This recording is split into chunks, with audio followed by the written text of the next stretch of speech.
episode 31 of season 2 of the Jonny and Josh Baseball Show. Great pleasure to have your pleasure. This, of course, is a World Series preview show. It's that time of year again, time to get excited. And this is our preview of the Fall Classic. Tonight, we're just going to do a short and brief roundup episode of what to expect, as obviously Game 1 begins tomorrow night, Tuesday night / Wednesday morning at 1 a.m. British Summer Time between the Houston Astros and, yes, can you believe it, the Atlanta Braves.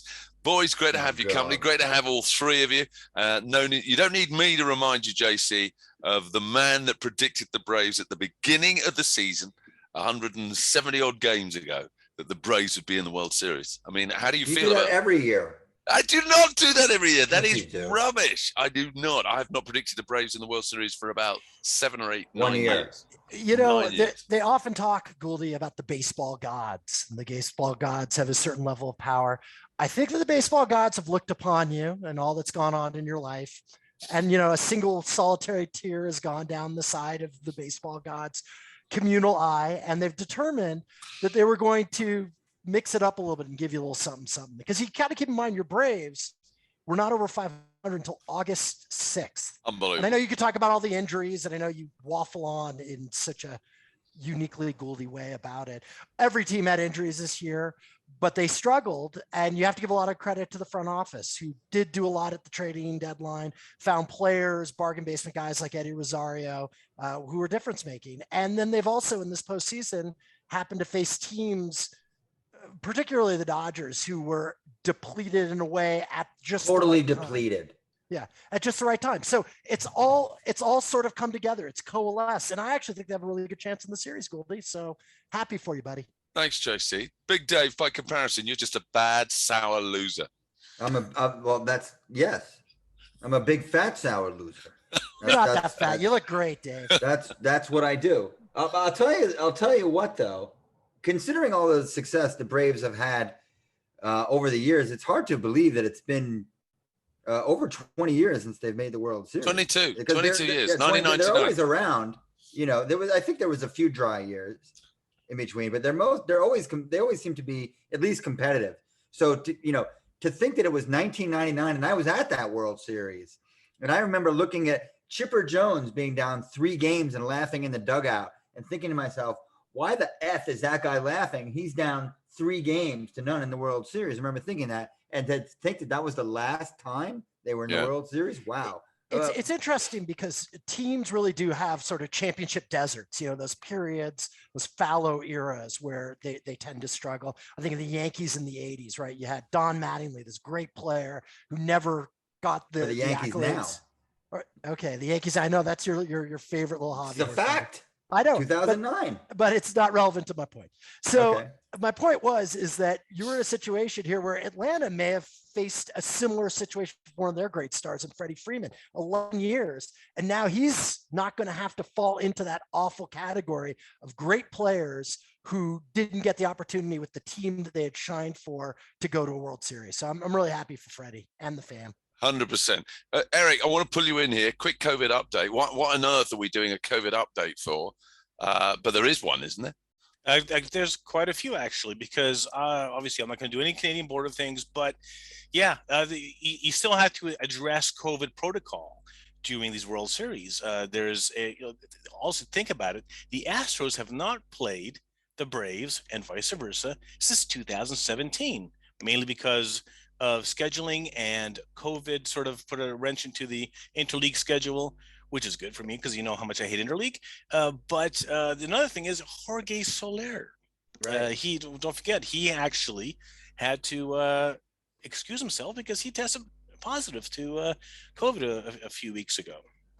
Yeah, that could be a factor. He was coming back into the game, into the series. And they didn't have room for him, obviously, in the National League Championship Series roster. But surely, JC, he'll be the DH in the World Series, won't he? Well, and again, we talk about how everything sort of coalesced with the Braves. They didn't have him, and they might have had to have made changes to their lineup that might not have worked out for them when they had the pitcher hitting. Now you all of a sudden get the DH and you get an additional hitter to fill that slot. It sort of works out perfectly for Atlanta. It doesn't always work that way for the National League team. But yeah, I mean, often the National League teams, they don't have the personnel to slot appropriately. They don't have that extra bat sitting around, that fat extra bat sitting around doing nothing. like Yeah. they do in the And AL. here comes Jorge Soler. Moving on. But one point you should make, he wasn't vaccinated.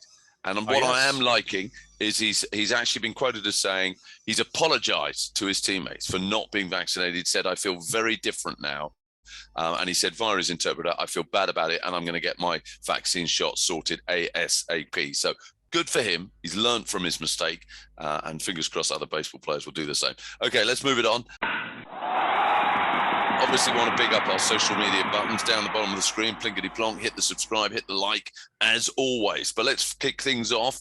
First of all, with a quick rewind, because of course, last time we were with you, there was still unfinished business in both the NLCS and ALCS. Boys, we're going to start with the ALCS. We left it tied 2 apiece between the Astros and Boston. Houston then, of course, won game 5-9-1. Incredible pitching performance for Framber Valdez, who one-hit the Red Sox through 8 innings. Then we went on to game 6. It was back in Houston. More pitching matchup by the the Astros, who 2-hit and blanked Boston 5-0 to seal their spot in the World Series, winning it 4-2. Jordan Alvarez was the MVP, hit 522, 7 runs, 6 RBIs. So there is no asterisk this year, JC. The Astros are legitimately the champions of the American League. Well, and this is the big question, right? Is that when you think about Trash Can Gate when they won their World Series and how that diminished that trophy for them. So if they win it this year, do people give them a break? Do they say, okay, whatever happened then, happened then? But the core of that team is on this squad as well. Yeah. So do you finally say, okay, they've earned it, they deserved it?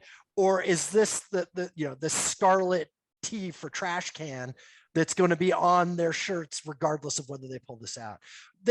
Offensively, this is an incredible team. I mean, they are just a really good team. You saw that against the Red Sox. And really what happened with the Red Sox is that they hit the playoffs on a hot streak. Guys like Devers, Bogarts, great hitters, but they were getting, offensive production from a lot of people. And it just ended, they didn't have the skill to be able to maintain it over the course of the full series. That was Team of Destiny flame out by the Boston Red Sox, who had a tremendous season. You would have signed up for this at the beginning of the year, JC. Oh, absolutely. This is beyond your wildest imagination to make the ALCS, no question. Yeah, and a fun team. And the question becomes, though, moving forward, is this a team that can have a sustainable success? I'm not sure. I still think that they need more. I think that their pitching needs to get a little better. They're starting pitching, and they need a little more depth offensively. But this was great. It was great. You look back on the trade, the Mookie Betts, David Price trade, and you think, well, the Red Sox got as far as the Dodgers did, and Alex Verdugo was a big part of that. So as bad as that trade appears, the Red Sox weren't hurt so demonstrably that it made them no longer a contender. And they have more payroll flexibility moving forward. Okay, Dave, you've been talking about destiny. Certainly, if we move into the NLCS, the Braves have proved to be the team of destiny in the National League. We left it last Wednesday where they were leading the series 2-1. Game 4, what a game. Eddie Rosario, what can you say? 3 for 4, 2 home runs. Braves win it easy, 9-2, and that was key because it was in Dodger Stadium. We then go to Game 5. LA's Chris Taylor, who I've loved all season, ridiculous 3-home night, goes 4 for 5, 6 RBIs, and the Dodgers absolutely romp it 11-2 over the Braves, forcing the game back to Atlanta. Now we're getting some key matchups because obviously Atlanta have got home field advantage for the last 2 games, and it's 3-2 obviously to them. They only need 1 victory, and yet Game 6, it's that man again, Rosario, 3 RBI, absolute nail biter, phenomenal, and no surprise Eddie Rosario is the MVP of the NLCS. Record time, 14 hits, 9 runs in 6 games, and as you've already previously mentioned, Braves in their first World Series since 1999, and it is amazing that the stars, Jocktober, Rosario, these are kids that have been picked up to base I'm loving the man in his pearls. These are guys that were picked up to fill in holes. And what a great job the management did. They did. When you think of Eddie Rosario, he joins that postseason Hall of Fame of players who may not have careers that are going to be illustrious, but had that postseason run. I think of like Marco Scutaro with the Giants. I think of Brian Doyle with the Yankees. There's just a history of these guys who just have these runs in the postseason. Daniel Murphy. Yeah, there's had that incredible postseason in 15. He had a great 3 seasons afterwards, but before that, he had been unrealized potential. Yeah, I think that they're players that are sort of those journeyman types who it's a reminder, the postseason, right, is that sprint where all these players are talented enough in small sample sizes to be as good as anyone.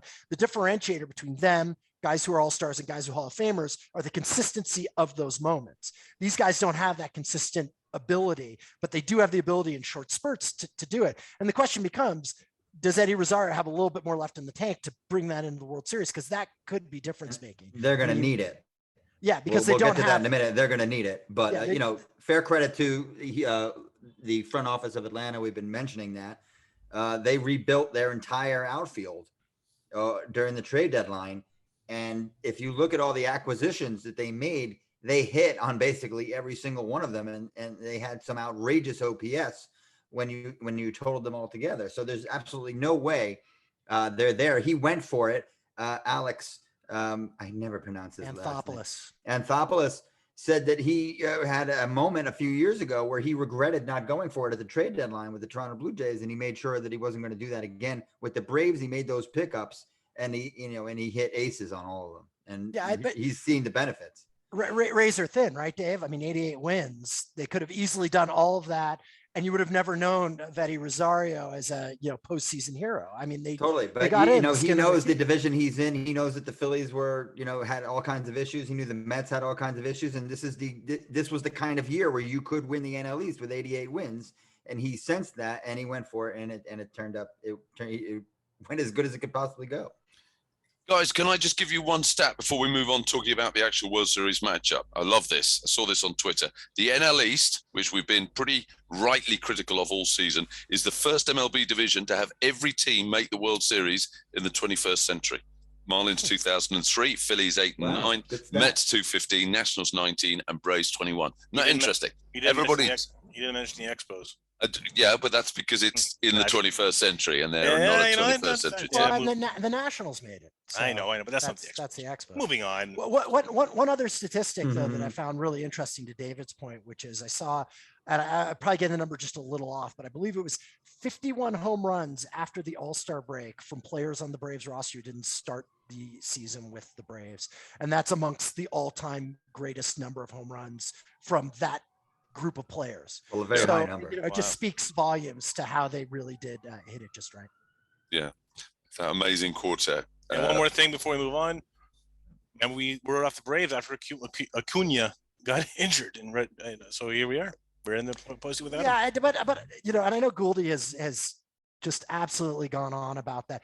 Every team this year has lost tremendously, and it's really about timing of when you lost this year, not whether or not you lost players. And I would argue that it was almost an advantage to the Braves that Acuna went when he did, because it gave them time to reload. You think of the Dodgers losing Muncy in the last weekend, and the that other injury, and Clayton Kershaw, both of those players, huge losses. It was the timing of the loss, not the loss itself. So I think that, yes, the Braves were hit with losses, just like every other team that's gotten this far, but the timing of it actually worked in their favor vis-a-vis the other clubs that were in the postseason. You mark my words, it's going to be a great World Series. It's going to be an absolutely memorable one.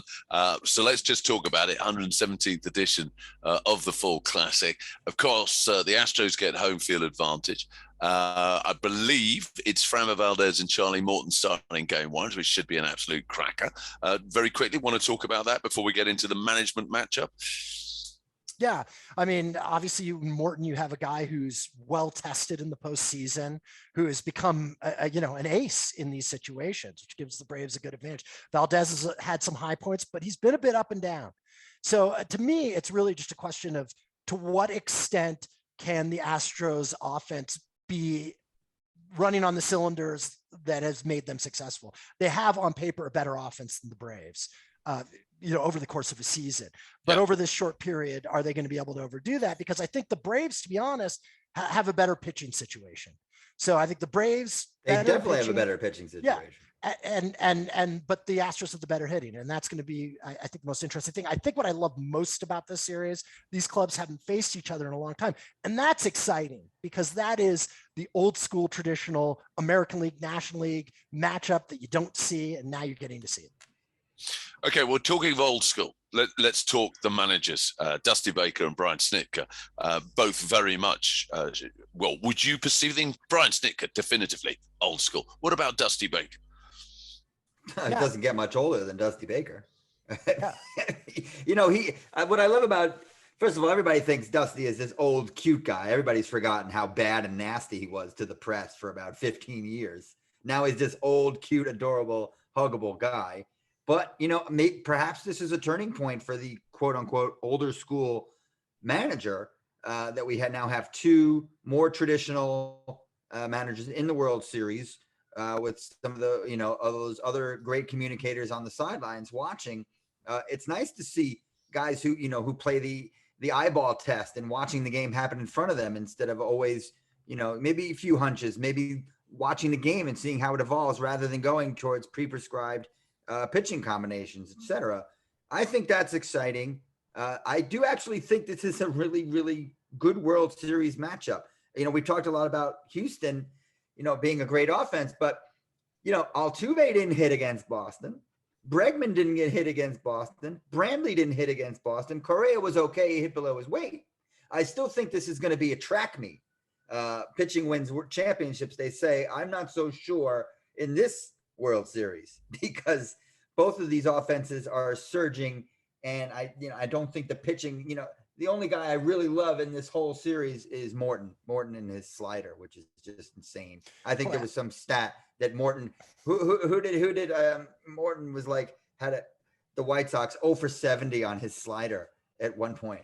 I like Ian Anderson. I'm a big fan of Ian Anderson still. I think he throws great. Like we said, Atlanta have the more traditional kind of good, solid, more Fried, Anderson, and Morton. That's more of a traditional solid starters front line for the Braves. And Houston doesn't really have that right now, except for Alvarez. Their starting pitching was a disaster in the series, except for Alvarez, and has not performed really at all this whole playoffs.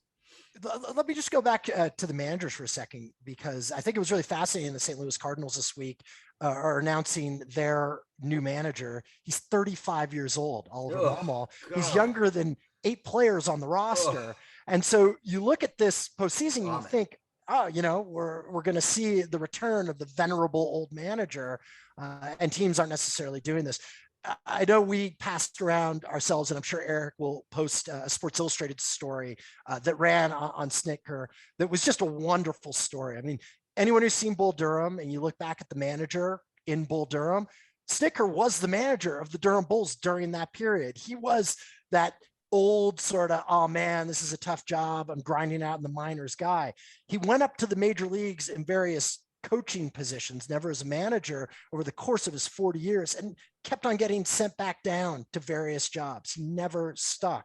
15 years between when he got back onto the coaching staff right before he was named manager and when he was in the big leagues previously. The story is beautiful, but what it reminds you of is that probably the biggest role of the manager is having the clubhouse's back. And that's what he clearly had. And the clubhouse had his back. So when he had come on as an interim manager, and then there was a decision as to whether he'd be replaced or he'd be made full-time, Freddie Freeman, Nick Markakis, they all went into the front office and said, this is our guy. Because they knew him when he was in the minors. This is a guy who had been shoulder to shoulder with these players from the start of their careers, and they appreciated that. And to me, that is a heartwarming story. I mean, that is sports camaraderie, baseball at its best. And you could see that unity that has bred. And I've seen that all across the social media in the last couple of days, particularly with regards to Freddie Freeman, who is, let's face it, the clubhouse leader. And he went in and absolutely had his back and said, this is our boy. And there was great footage of the two of them hugging after the championship series win. There is obviously a huge amount of love and respect. Something else as well, boys, to pick up on the Brian Snitker story. You talk about a man who's been a part of the Braves organization at just about every level. So he bleeds the club. His son, Troy, who had a short career as a player, is the hitting coach with the Astros. So you got the Snitker family going head to head. Yeah, I didn't know that. I had no idea. His son, that's a great story. It was funny in that story. They talked about Troy and how Brian had saw like 3 innings of his career, and Troy didn't have an exceptional career. Went to North Georgia, a small baseball college, then got signed and had a brief career, but taught himself. Like, it's just, this family is so impressive. again, you have to read this article in SI, but taught himself Spanish on Rosetta Stone so that he could make himself more marketable as a coach. So, I mean, both these guys, great guys. And as Brian Snitker said, there's going to be someone in the family who has a World Series trophy at the end of this. And he was very excited about that. Now, the good thing about Brian Snitker as well, yes, as you alluded to before, he's been part of the Braves organization since 1977. So, yes, he does bleed Brave red and blue big time. But we got to go back to Dusty because what I wanted to say here is he's 12th all time on the list of wins with the most managers with the most wins. Every single manager above him, all 11 of them, have won a World Series ring.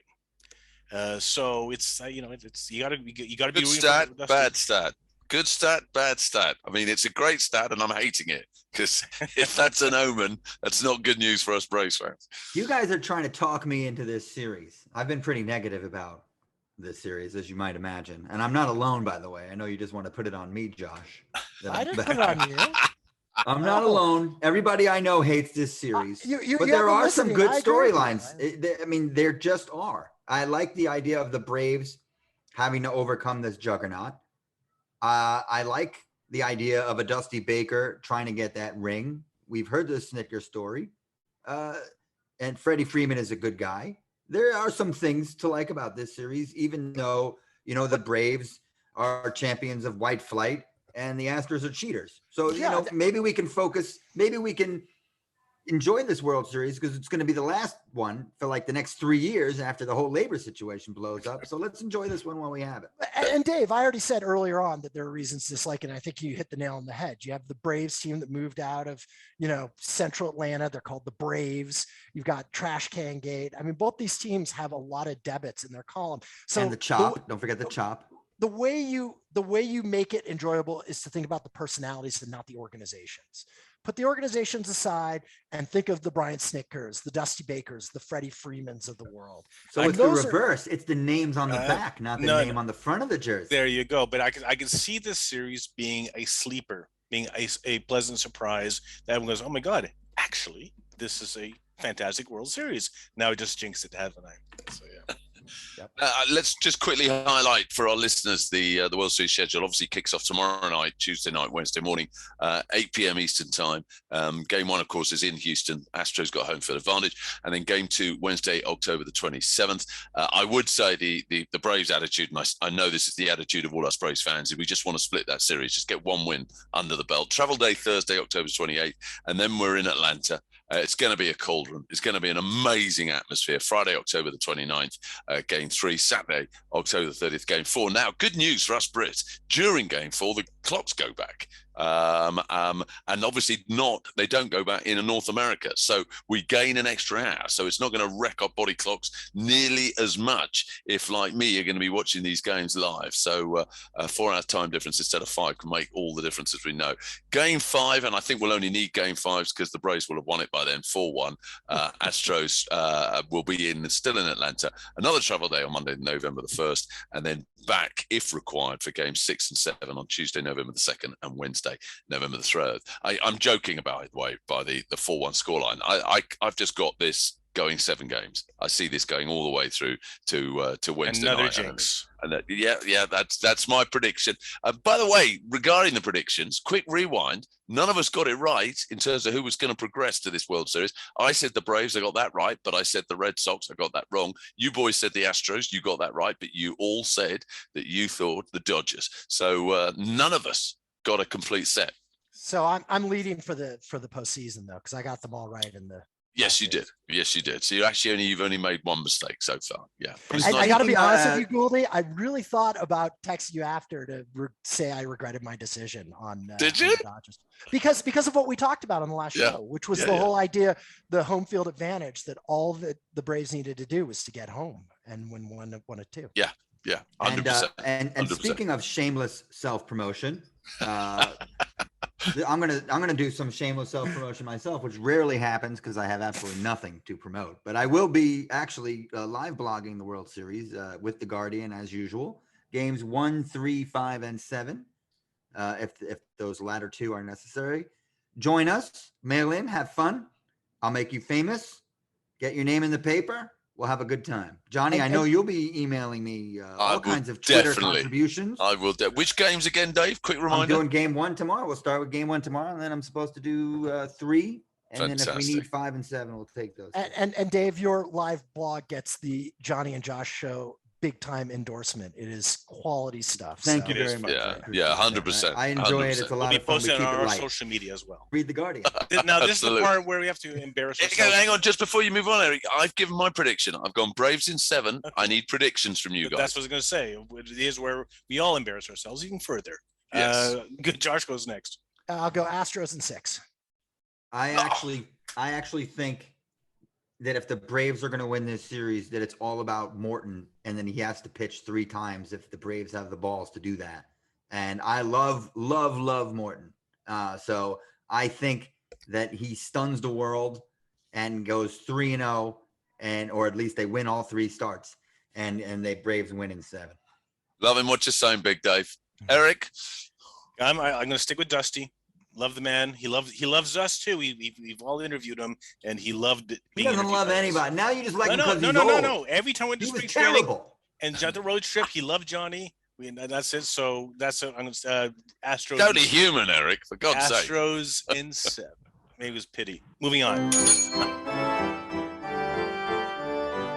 Okay, 7th inning stretch. We're not going to bother with a book because obviously this is a shortened show, but we are going to bother with some music, some Astros Braves head-to-head music. Can you enlighten us, Erik?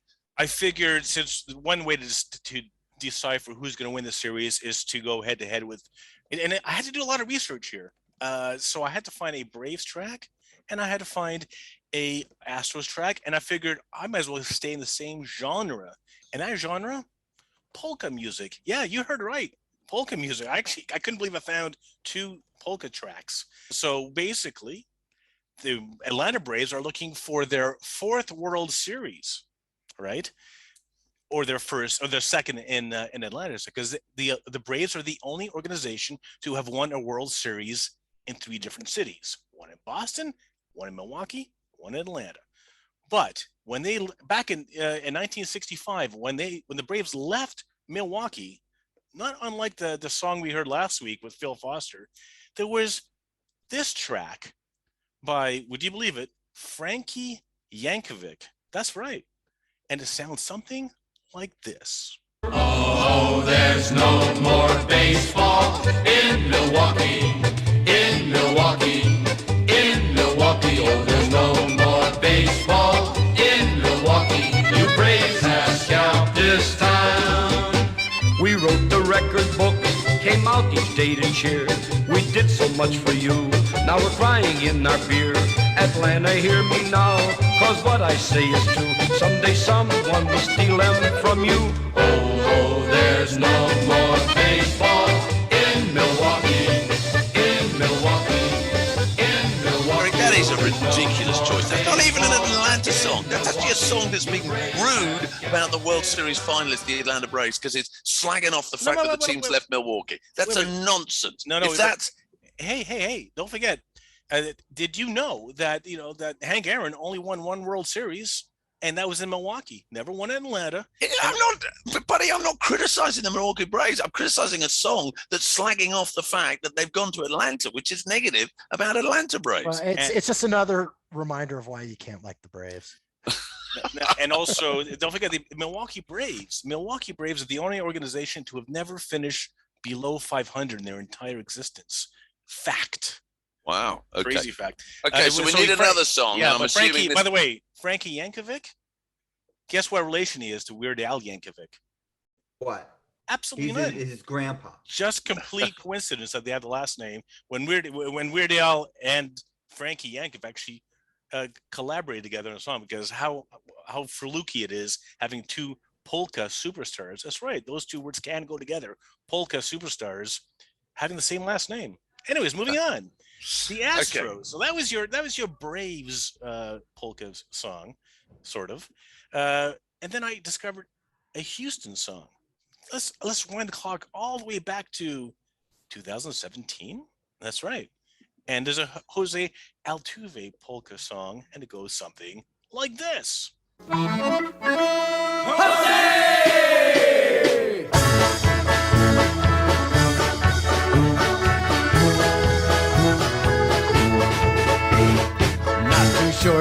feet tall, comes to bat, he hits the ball. Let's all cheer Altuve. Batting title in his hand, has the crown, he's our man. Let's all cheer Altuve. Hits one here, hits one there, hits everywhere. A double over here, home run over there.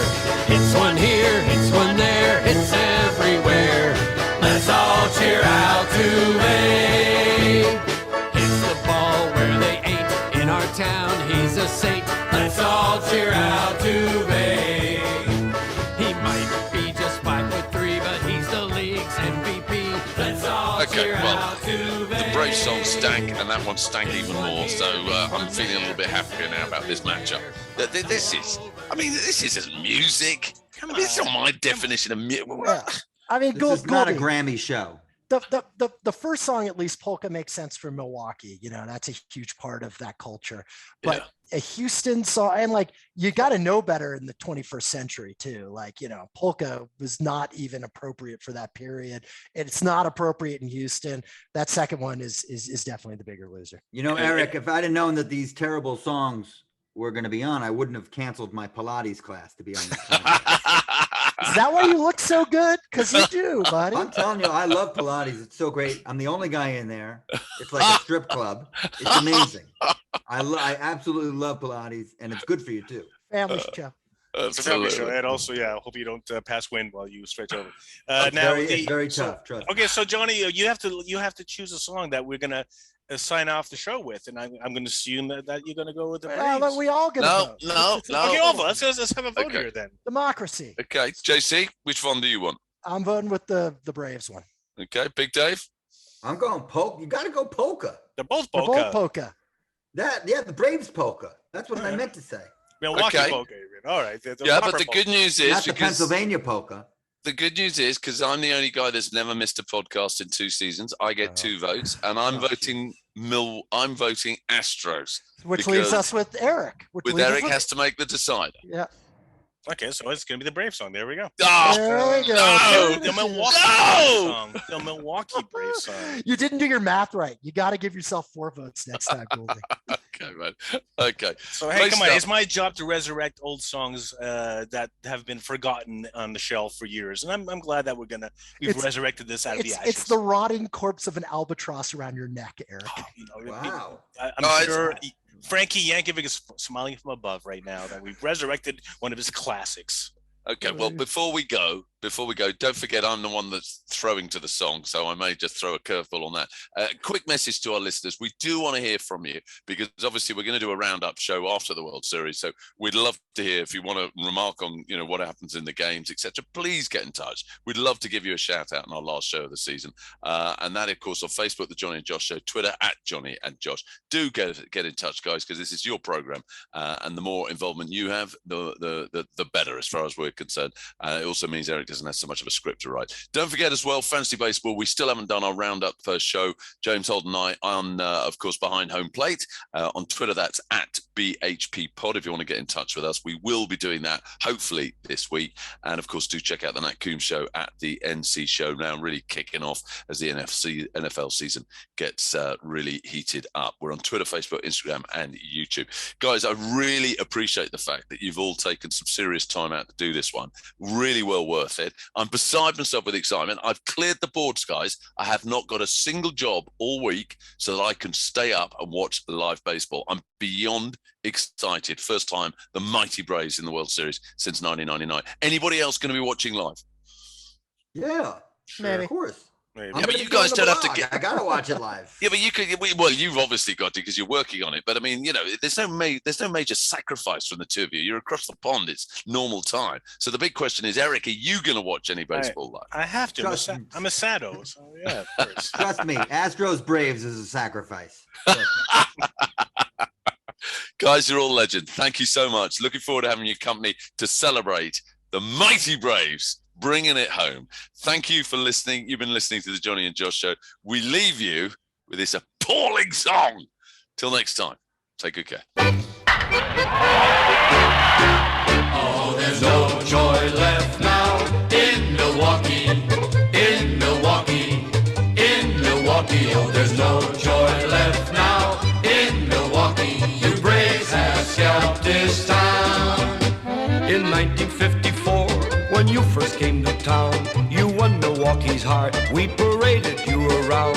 In 1957, the series you did win, and the town was in a spin. Oh, there's no joy left now in Milwaukee, in Milwaukee, in Milwaukee. Oh, there's no joy left now in Milwaukee. You Braves have scalped this town. Our romance didn't last, cause we found out one day you wanted to get out. You started into stray, though we were good to you. You needed us no more, and we're knocking at a Georgia Peach's door. Oh, there's no more baseball in Milwaukee, in Milwaukee, in Milwaukee. Oh, there's no more baseball in Milwaukee. You Braves have scalped this town. We wrote the record book, came out each day to cheer. We did so much for you, now we're crying in our beer. Atlanta, hear me now, cause what I say is true. Someday someone will steal them from you. Oh, there's no more baseball in Milwaukee, in Milwaukee, in Milwaukee. Oh, there's no more baseball in Milwaukee. You Braves have scalped this town. They are carrying Henry Aaron away from the plate. He just hit a home run over the center field fence. We did it. National League champions.